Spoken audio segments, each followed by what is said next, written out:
A man is standing on top of the water, not swimming, not floating on a boat, standing. His feet are pressed against the surface of a raging sea like it's solid ground, waves crashing all around him, wind howling through the darkness. Peter looks down at his feet, then up at Jesus just a few steps away, and his heart is pounding so hard he can barely breathe. This is completely, utterly impossible. Let's talk about this amazing jaw-dropping moment. Today we're diving into one of the most amazing miracles in the entire Bible, the story of Peter walking on water. So let's rewind to earlier that day.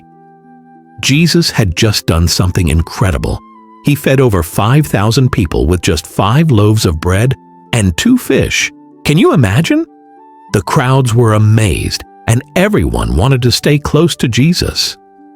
But as evening came, Jesus told his disciples, his special friends and followers, to get into their boat and sail across the Sea of Galilee to the other side.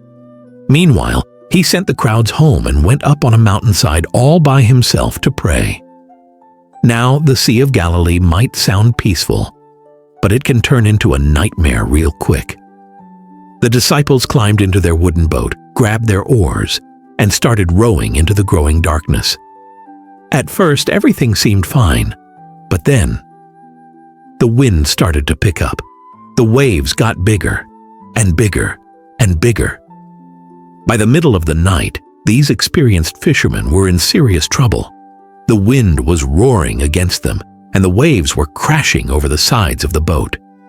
They were rowing with all their strength, but they were barely moving forward.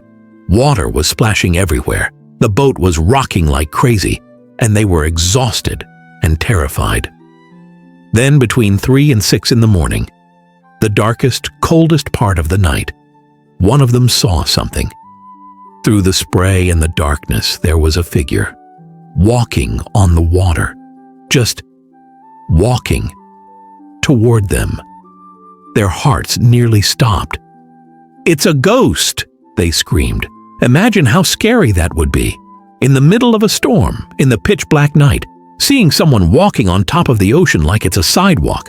But then, cutting through their screams and the howling wind, they heard a voice. A familiar, calm, powerful voice. "Take courage. It is I. Don't be afraid." It was Jesus.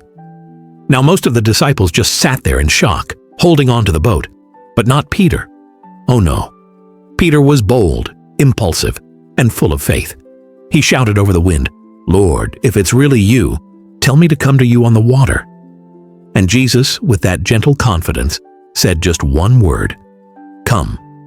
Peter didn't hesitate. He swung his legs over the side of that rocking boat, put one foot on the water, then the other, and he was standing on top of the sea. The same sea that was tossing their boat around like a toy. Peter was actually walking on water. Step by step, he walked toward Jesus. The wind whipped his hair and clothes. Waves rolled beneath his feet. But he kept his eyes locked on Jesus. And as long as he did, the impossible was happening. Peter, a regular fisherman, was doing a miracle. But then, Peter made a mistake. He looked away from Jesus and started noticing the storm again. The powerful wind, the crashing waves, the absolute impossibility of what he was doing. And the moment his focus shifted from Jesus to the storm, he started to sink. "Lord, save me," Peter cried out as the water pulled him down. Immediately, Jesus reached out his hand and caught Peter. He didn't let him sink. He didn't say, "I told you so." He just grabbed him and held him steady. Jesus looked at Peter with love and said gently, "You of little faith, why did you doubt?" Together, they climbed into the boat. And the moment Jesus stepped in, the very moment, the wind stopped. Just like that. The storm that had been raging for hours completely died down. The sea became calm and peaceful.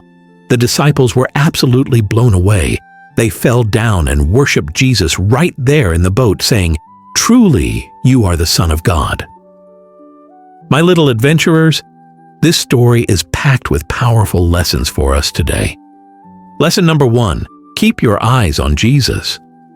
When Peter focused on Jesus, he did the impossible.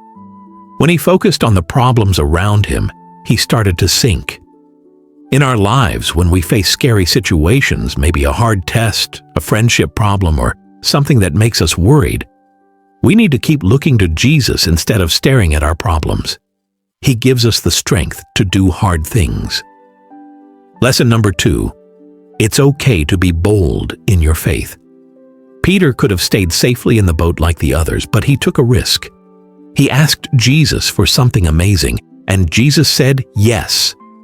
God loves it when we step out in faith and trust Him with big things. Don't be afraid to pray bold prayers and take steps of courage when God calls you. Lesson number 3, Jesus is always ready to catch us. Even when Peter started to sink because he doubted, Jesus immediately reached out and saved him. You know what that means? Even when we mess up, even when our faith wobbles, Jesus is right there ready to help us. He doesn't abandon us. He catches us, lifts us up, and helps us keep going. The Bible tells us in Matthew 14, verse 33, "Then those who were in the boat worshipped Him, saying, 'Truly you are the Son of God.'" So here's my challenge for you today. What's one thing you're afraid of or worried about? Instead of focusing on how big and scary it is, try keeping your eyes on Jesus this week. Talk to Him about it. Trust that He's more powerful than any storm in your life. If you love this story, smash that like button. Subscribe for more amazing Bible adventures. I'll see you next time, my little adventurers.